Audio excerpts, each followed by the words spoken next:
This is the Aunty M Brain Tumours talk show. It's a show full of informative chat and inspirational messages. The Aunty M Brain Tumours talk show on podcast. Hello, welcome to Aunty M Brain Tumours talk show. I'm your host Claire, and we've got an important mission this month.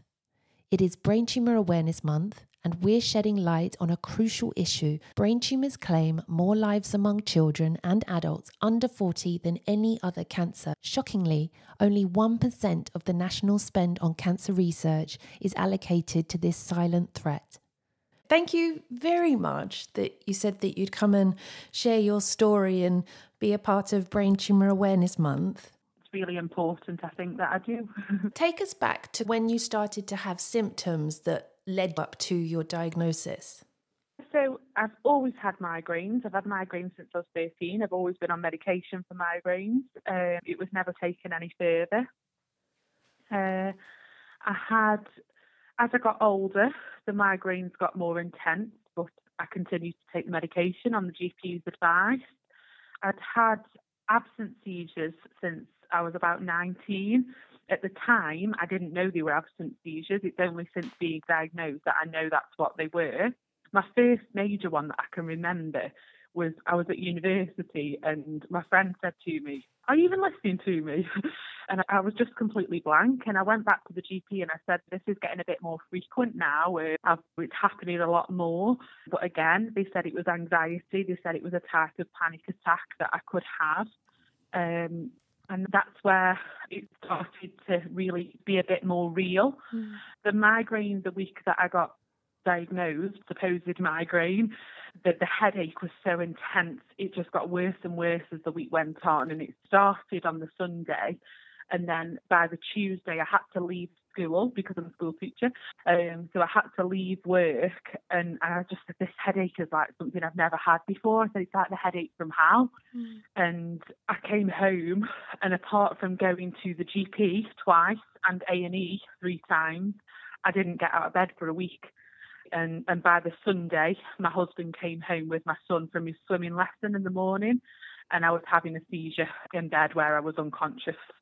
And that's eventually when somebody listened to me at hospital and gave me a scan that I needed, really. Yeah. I went back and forth to the GP and A&E a combined amount of 5 times that week that I had the seizure. And I even at one point went to the neurology department at the hospital. A&E sent me to the neurology department at the hospital, and they told me that my work was stressful and I needed to go on a spa day and have a facial routine before I go to bed at night. I wasn't even given a scan on the day the seizure happened. So I was transferred to the neurosurgery ward, which I have to mention were fantastic. But until the consultant came on the next day, I wasn't given a scan that night following from A&E. So if it wasn't for my family, because I was so out of it and what's going on, that if it wasn't for my family pushing for me to have that scan, I don't know when I would have had it, to be honest, and when I would have been told that's what it was. When you went and had the MRI, when were you given some sort of feedback on things? So this was probably a week after the initial headache from hell, as I call it, started. And they told me on the ward that I was on. They started me on some epilepsy medication, so they kept me in to see if that had balanced out the chemicals in my brain to stop me having the seizures. And they come to my bedside and I said, if anything's really wrong, can you wait for my family to be here? So they came back later, and yet again, I was on my own. And my consultant, my neurosurgery consultant, is absolutely appalled that I was told in the way I was told on my own, "You've got a brain tumour." And then those words, I think, will just sit with me forever. Because from that, my life has changed dramatically. They really should make sure someone's with you. They really should make sure someone's with you. Yeah, I think it goes back to other cancers again. Unfortunately, I have had family that have battled other cancers, and people always have someone with them. And when I tell them this is my story, people are just completely shocked why there isn't something in place like there is for these other cancers. And that's not disputing that they aren't important too, but we are important. Yeah. Our community is important. The words that were given to me in that conversation were, we think it's benign, we think, and looking back on that now that I'm in a position to understand what was actually going on, the tumour was taking up half of the right side of my brain. It was huge. And I was so optimistic in, okay, I've got a tumour, but it's not cancerous. I can get through this. I've always been quite a positive person to think I'll get through anything that's thrown at me. But that led me to quite a few months after really being diagnosed and having the operations of being optimistic and probably quite naive into what I was about to face. Yeah. How long did you wait until you'd had that conversation and the diagnosis to then where they put you to start doing treatment?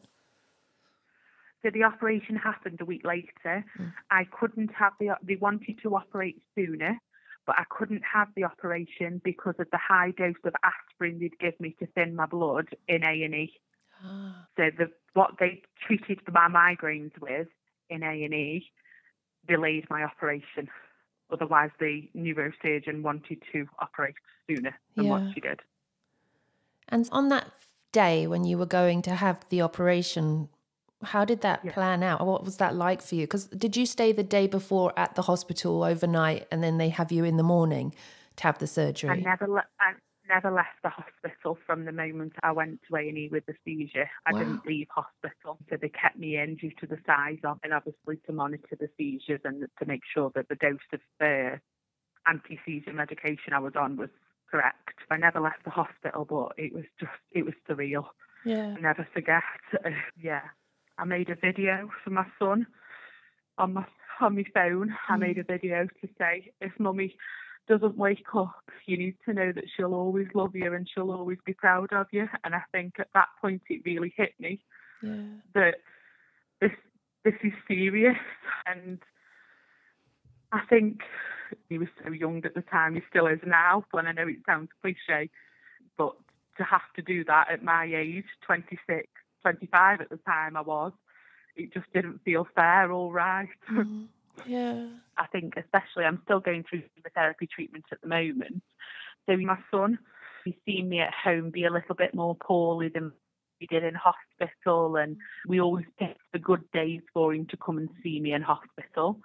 So the school that he's at the moment have been fantastic, and they've worked with him. And there's a book called Nurse Ted. I don't know if you've ever heard of it. It explains brain tumours to children in the most wonderful way. It's a story about a dad and his daughter. I was lucky enough that my CNS at the hospital, she was fantastic, and she sent me 2 copies. So there was one for school and one for myself here as well. Oh, wow. And any difficult questions that he had, I think it's helped him feel like, at one point he asked me, Mum, are you going to die? I don't want you to die. And I think they are all things that's going through the children's heads that sometimes they don't express because they're worried about upsetting you. But it's fantastic. Yeah. Did you feel like you had enough information about everything? In all honesty, the cancer nurse specialist, the 2 ladies at the hospital, they are fantastic, and they still support me to this day. They are absolutely wonderful, and they talked me through everything. My neurosurgeon taught me through everything. But what I feel like is really important to bring up in this conversation is that throughout this, I've met somebody through one of the support forums on social media, and she's a little bit further behind in her journey than me, so she's only just had her operation. And she's from a completely different area in the country, but her support has been so awful compared to what I've received. And I feel absolutely gutted that I've had this support, and I've made friends out of them, and I don't know if they'd be happy with me saying that, because I know they're trying to be professional people, but I feel so confident that I can ring them at any point in the week and say, oh, I'm worried about this, but she's got nothing like, so why? And this again goes back to the strategy that the Brain Tumour charity are calling for.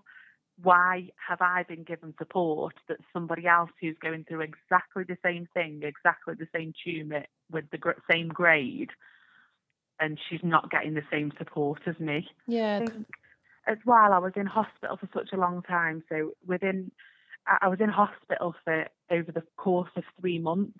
I had my first operation in June, and then in July I went back home for about 4 days and then ended up back in hospital with an infection in the bone of my skull where the operation had happened.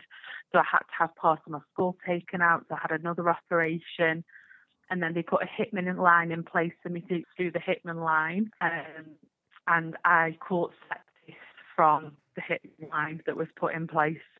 So those 3 months, not only did they feel so surreal, but I think I was so focused on getting better in those 3 months that I didn't have time to think about the tumour. Yeah. I was just getting over whatever was put in front of me at the time.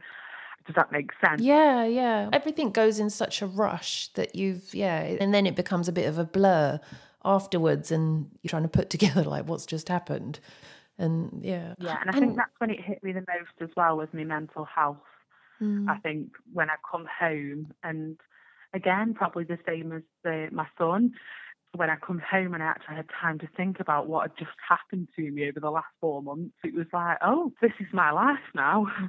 And that's when the psychologists come in really useful for me, the neuropsychologist. And again, I've been offered immense support from my neuropsychologist, but my friend in another part of the country hasn't been.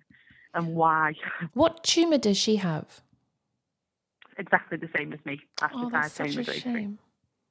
Yeah. That's a shame, isn't it? That's clearly something that needs to be addressed. Thank goodness you can give her some advice that she's not getting over there. Yeah. So you'll feed out from what your support counsellors and stuff you're having. You can almost give her some of the stuff you're hearing. Yeah, and that's what I have done. Yeah. And it makes me feel a bit purposeful at the moment, because as I said to you, I was a teacher before, so I had such a busy life. So helping others has been part of my purpose and a bit of a mission at the moment. Yeah. So after you'd had the surgery, what was it like for you? So again, the support that I received, and the consultants at the hospital that I'm at were fantastic.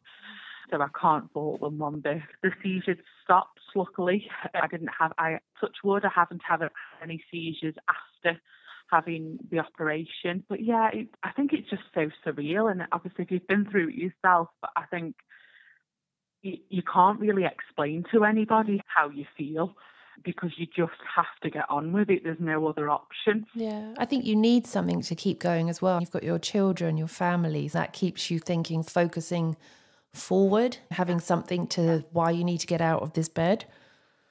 Yeah, definitely. Yeah. Definitely. Did you have any treatment, rehabilitation afterwards? So because of the sepsis that I had from the Hickman line, my radiotherapy was delayed slightly. They did want to start it earlier in the September of 2023, but they didn't start it until the end of October 2023. So I've just recently finished, just before Christmas, I finished my 6 weeks of intense radiotherapy, and now I've got 12 months of chemotherapy. Yeah, tiredness seems to be the thing that most people say about radiation. But did you have anything? Yeah, the fatigue with the radio, that was tough. And I did come back from the radio every day. And like I say, it was very intense every day for 6 weeks. I came back and I slept and just had to get over it. But some of the rounds of chemotherapy that I've had, so I've had 3 rounds so far. Some of them have been better than others. It's tough, and I think it is the fatigue. Yeah, the fatigue is the worst part of it. Where you've had to try and process everything, where did you go for the support? Were you still getting it from the nurses, or did you find a specific group that's been able to give you some understanding of everything, or just some comfort? So the Brain Tumour Support charity have been a massive support to me, and they do face-to-face groups in my area, and they have been a brilliant support to me. Is that Brain Tumour Support, or is that the Brain Tumour charity? That's Brain Tumour Support, but then also the Brain Tumour charity, reading on their forums, etc., about other people that are going through similar situations. And I think that's the biggest thing for me. That's what helped me the most, is to seek people that are going through the same thing. And that's what I wanted the whole time I was in hospital, is somebody going through the same thing as me that I could talk to, and somebody that understood, because it was really difficult to explain how I felt to my family and friends because they hadn't been through it. So I felt like I was misunderstood, and my personality changed sometimes. So when I first came out of hospital, I got quite snappy and quite angry about things really quickly, but that was a side effect of the medication that I'm on and the brain tumour itself. The anti-epileptic medication that can cause personality changes, and alongside other things that I was on when I came out of hospital, the steroids, etc., it seemed to, even if they were helping, they were hindering different parts of my personality. I'm lucky, like I say, that I've got a supportive family and friends, but I often say to my husband, or my son even understands now, and I'll say, Mum just needs 5 minutes. And I'll go and I'll sit in a room and I won't even go on my phone, I won't watch the television, I will just have 5 minutes, right, and pull myself back together. But it still happens now, and I think it's a big life adjustment when you've never been that person. Obviously, being a teacher and a mum, I'm quite a patient person normally, and I was always the one that people had come to for advice, and I've lost that role in my life. And I think I'm thinking about what I was going to say to you before I came to speak to you. And I think that's one of the toughest things that I've faced, because even though I've been so positive in the last 9 months, there's been some really lonely and dark times where all I've thought about all day, every day is tumour and how it's going to control the rest of my life. What things have you felt has given you a boost of energy and something positive? So we've got a dog, so I walk in the dog when I felt able to, and I think it's important to highlight. Don't feel able to do that every day, but definitely getting some fresh air and getting out. And I think taking the small little achievements that you make. So when I first came out of hospital, I remember one of the nurses saying to me, when you get home, every little win, you need to make it big. So even I'd wipe the table down after we'd had dinner, or I'd helped to do the dishes, that they were big things for me. So I think it's important for anybody who's new to a brain tumour diagnosis, that those little things that you do make them a big yay. You were at the Royal Stoke Hospital. Do you look at your surgeon and think you're amazing? Like we all think our surgeons are amazing. My surgeon, I was told, is one of the best in the country. I think they all are, though. I think all of them are, because if you think they've all done the same exam, they've all done all those years of practice. So they are pretty, they say brain surgeons are like the smartest people. Yeah. And I think she was so understanding as well. I think anything, again, as a teacher, I always used to say, no question, silly question. If it's on your mind, someone else will be thinking it too. But she's so approachable and absolutely wonderful. I couldn't ask for anybody better, really, and understanding of what I'm going through. I think you're the first person to say you had a female surgeon. First person. That's interesting. Yeah, that is. She, like I say, I cannot. She is stuck up for me. She's fought for things. One of the times that I was admitted to hospital, it was my birthday, and it was when I had sepsis. And she said, it's a birthday, and she's got sepsis. Put her in a side room and let her have all the family in. And that's what I needed. I needed my family around me. I needed to have that support. And I think she really understood that. And on an empathetic and sympathetic level, she was above and beyond. Yeah. What would you say is the toughest challenge that you've gone through so far? I think the loss of independence. For me, I've lost my driving licence, so I can't have that back until 2 years after my radiotherapy. It's made me feel quite isolated. I was always such an independent person, so I'm relying on other people to take me to places, to take me to appointments, and I suppose just being the carefree person that I was before. Nothing bothered me. I was the mum that would be at the top of the high climb, rising, jumping off with the children. I was the fun, friend, I was the fun mum. Even though parts of that are still there with me and I can feel them slowly coming back, I feel like I've been snatched off it too early. And that's all I said when I got diagnosed. I kept saying to my husband, this is not fair. I'd be ready for something like this if I was 90. When in actual fact, I probably wouldn't be. I don't think anybody's ever ready for it. But yeah, I think the loss of independence is what has hit me the hardest, and the isolation. Isn't it strange? So I felt the same with losing my identity. I can't drive anymore now at all because my vision, because it's not my eyes that have a problem, it's just the brain signals have gone. So I can't see out of one eye and half of the other eye. It meant I can't drive anymore. And it's so strange that when anyone says, what's the worst part of all this? And I said that I lost my driving license. Isn't it weird that that it's just such a big part of our lives is to have the independence? Yeah. And again, I think going off from that, my house was so quiet last summer. I normally have my friends' boys round because obviously I'm off in the summer holidays and I look after them in the summer, and just being able to get out and doing day trips with the children, because my son's an only one. So he's always asking for friends round, and just being able to do things like that's normal life, and it's been snatched away from us, hasn't it? Yeah, it does feel like that. And I think but also the unknown, because I'm such a control freak. We're a teacher. It's all about planning. Unknown days. Yeah.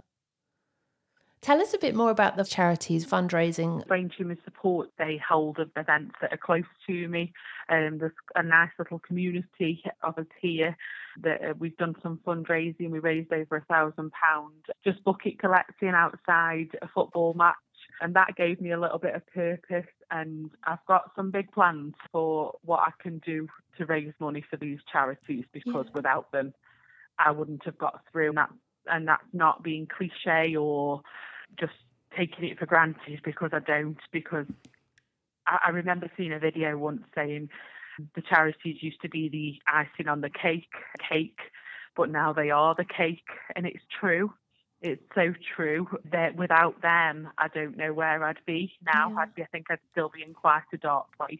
Yeah. How did you find about those charities? Were you told from the hospital, or you had to do your own research?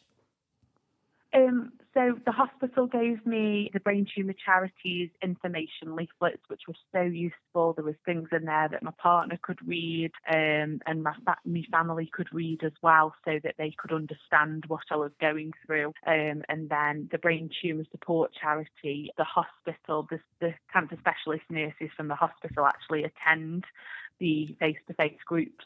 So there's an extra medical professional there to support. They promoted that one to me. Yeah. I'm actually amazed that the Royal Stoke Hospital is what you said. And I'm amazed by the things that they've done. Like, it actually sounds so positive. Because if you hear, like you say about the other person, that they've just not got any support, and yet yours seems to be, it seems to be ticking off all the boxes that have been missing in the past. They seem to be they're on the right path, whereas others need to maybe follow suit. Yeah, I think in terms of care and aftercare, absolutely fantastic. Yeah. But in terms of people that aren't neurosurgeons or cancer nurse specialists, I think they just need that awareness of, and I think it goes countrywide, but maybe worldwide too, but it goes countrywide, that there needs to be an awareness for people that aren't in that field of something needs to click in a box where they go, you've got 3 of the symptoms of a brain tumour, here's an MRI scan.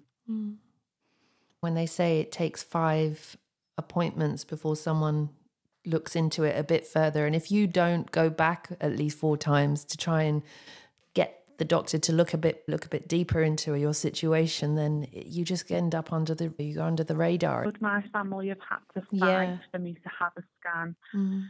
That shouldn't be the case. We pay into a national healthcare system, so it shouldn't be the case. What should be the case is that you are given the right care at the right time when you need it, and people to be aware of what a possibility this could be. I've done some awareness work with the Brain Tumour Charity. We had photographs of the people to raise awareness, really, and I suppose and make a stand that it is a no-brainer. If you haven't signed their open letter, please sign it, because it is so important. That it is a no-brainer for the government to put a national brain tumour strategy in place. And so far, I believe they've got more than half of the signatures they need. They only need 40,000 signatures for this open letter to be taken to the government. And yeah, I think it's really important that people do sign it. There does need to be a national strategy for brain tumours, because it's such an important thing, that a cancer that kills more people than any other cancer under the age of 40, and it is given 1% of the national budget, is crazy. It's mind-blowing. Yeah, it's mind-blowing that really is. To only have 1%. And even though that is a huge amount what they get, but it's nowhere near as to what others charities get. And it just doesn't touch the corners, does it? There's so much that needs... Not at all. Yes. I've sat in the doctors many a times with my husband, and I've said, just look at all these posters. There's posters for breast cancer, there's posters for bowel cancer. There's all the awareness around symptoms and when you should seek advice for these other cancers, but there was none for brain tumours. And maybe if I'd have seen a poster, my story might have started a little bit differently. If I'd have thought, oh, I've got all of those symptoms, then it would have been a lot different, and I think I would have been diagnosed a lot earlier as well. Yeah. Because I didn't know nothing about brain tumours, but now it's my life, and I'm living with it. Is there anyone you want to say thank you to for everything you've been through and what you're going through? I think firstly my family, my boy George. You might listen to this in about 10 years' time when I show it to him. Hi, George. And I hope I've made them proud with everything I've done and I'm still trying to do. My friends for being there every day at the hospital, making me laugh. And definitely the cancer nurse specialists at the Royal Stoke, Louise and Catherine. I hope they don't mind me mentioning their names, which I'm sure they won't. They are absolutely wonderful humans. And my surgeon, Miss Albanese, without them I wouldn't be here. Yeah. Is there anything people didn't know has happened to you during this journey? I went missing in hospital, so not long after I got the diagnosis. I was walking around the corridors of Children's A&E, and this healthcare lady came up to me and she said, "Are you okay? I think I could be lost because I was looking for a coffee shop." No one in the ward had realised that I was missing at this time because it was quite late at night. And I was walking around the corridors of Children's A&E, which was a completely different area of the hospital. And the lady says, where are you from? What ward are you from? And I said, I've got something wrong with me head. She said, you're from my ward. Come on, let's go. And she's still, to this day, every time I have to go up to the ward for a follow-up or whatever, she'll say, "Oh, here she is, the wanderer returns." Did you get the coffee? No, I never got the coffee. She did make me one, though, after the traumatic experience of Children's A&E. Oh, gosh. And all the 100 other people.